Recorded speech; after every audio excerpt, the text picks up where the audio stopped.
آج آپ کو نظر بد کی ابتدائی 3 علامات بتائیں گے۔ اگر آپ یہ 3 ابتدائی علامات آپ میں پائی جاتی ہیں تو آپ فوراً اپنی نظر بد کا علاج کروائیں۔ سب سے پہلے نمبر والی علامت کیا ہے؟ آپ کو بغیر کسی وجہ کے انزائٹی، ڈپریشن، سٹریس ہونا شروع ہو جائے گا۔ چھوٹی چھوٹی بات پر ٹینشن سٹارٹ ہو جائے گی، چھوٹی چھوٹی بات پہ آپ پریشان ہو جائیں گے، اور اسی طرح شام کا وقت جیسے ہونے لگے گا، سورج غروب ہوتا چلا جائے گا، آپ کی ڈپریشن میں، آپ کی انزائٹی میں اضافہ ہوتا چلا جائے گا۔ یہ جملہ میں نے کہا ہے، کوئی ٹینشن اگر آپ کو نہیں ہے، ظاہری طور پر آپ پریشان نہیں ہیں، آپ سمجھتے ہیں کہ مجھے کوئی پریشانی نہیں ہے، نہ بزنس میں لاس ہوا ہے، کاروبار بھی اچھا ہے، ہر چیز بہتر چل رہی ہے، لیکن جیسے جیسے شام ہوتی ہے آپ کی پریشانی میں، آپ کے ڈپریشن میں اضافہ ہوتا چلا جاتا ہے۔ یہ نظر بد کی سب سے پہلی علامت ہے۔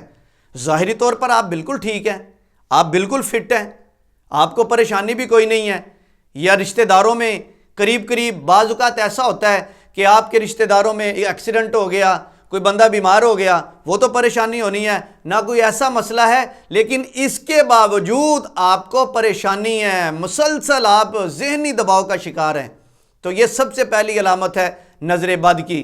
اور اسی طرح دوسرا مسئلہ، آپ کو نیند نہیں آئے گی، آپ کی نیند اڑ جائے گی، رات کو آپ سوئیں گے نہیں، لیٹ جائیں گے، لیکن کروٹیں بدلتے رہیں گے، آپ کو نیند نہیں آئے گی، نیند آپ کے قریب بھی نہیں آئے گی۔ اگر آپ کو نیند آ بھی گئی، آپ سو بھی گئے، آپ کو برے خواب آنے شروع ہو جائیں گے، جس کی وجہ سے آپ کی نیند کھل جائے گی، پھر آپ کو ساری رات نیند نہیں آئے گی، برے خواب آنے لگ جائیں گے آپ کو۔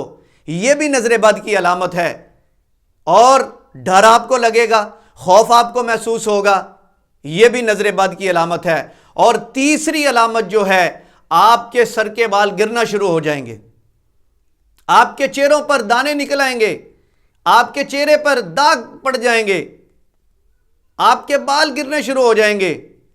اور اسی طرح ایک میرے ذہن میں حدیث آئی ہے، نبی صلی اللہ علیہ وسلم، حضرت ام سلمہ رضی اللہ تعالیٰ عنہ فرماتی ہیں کہ حضور صلی اللہ علیہ وسلم میرے گھر تشریف لائے، ایک لڑکی میرے گھر میں موجود تھی، تو اس کے چہرے پر داغ تھے، دانے تھے، تو حضور صلی اللہ علیہ وسلم نے فرمایا اس لڑکی کو نظر بد لگی ہے، جس کی وجہ سے اس کے چہرے پر دانے ہیں اور دبے ہیں۔ تو حضور علیہ السلام نے فرمایا نظر بد کا دم کروائیں، نظر بد کا دم کروائیں۔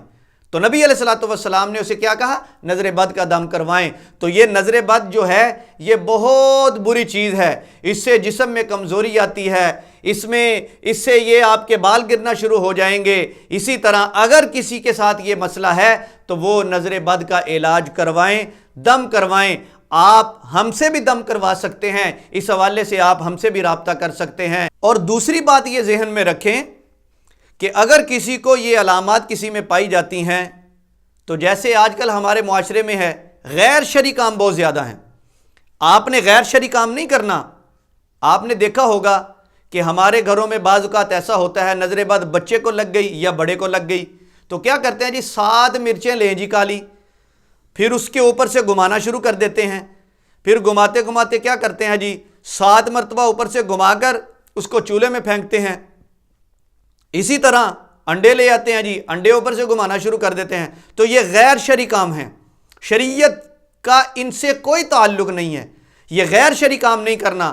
لو جی مرچیں پھینک دی جی، اگر وہ مرچوں کو سمیل آئے گی یا آنکھوں میں پڑے گی تو جناب یہ نظر بد ہے جی، اگر نہیں آئے گی تو شاید یہ نظر بد نہیں ہے۔ تو ایسی معاملات سے آپ نے اپنے آپ کو محفوظ کرنا ہے، یہ غیر شرعی کام ہے۔ کبھی بھی غیر شرعی کام کر کے آپ کو اپنی زندگی میں سکون محسوس نہیں ہوگا۔ اگر آپ کو نظر بد لگی ہے، دم کروائیں، انشاءاللہ العزیز اللہ کے فضل و کرم سے آپ اپنے آپ میں سکون محسوس کریں گی، آپ کو نیند بھی آئے گی، آپ اپنے آپ میں سکون محسوس کریں گے، آپ کو نیند بھی اچھی آئے گی، آپ کے بال گرنا بھی بند ہو جائیں گے۔ اور اللہ رب العزت کی ذات جن جن کے ساتھ یہ معاملات ہیں، اللہ تعالیٰ ان کے ان معاملات کو بہتر فرمائے، اللہ سکون عطا فرمائے۔ السلام علیکم ورحمۃ اللہ وبرکاتہ۔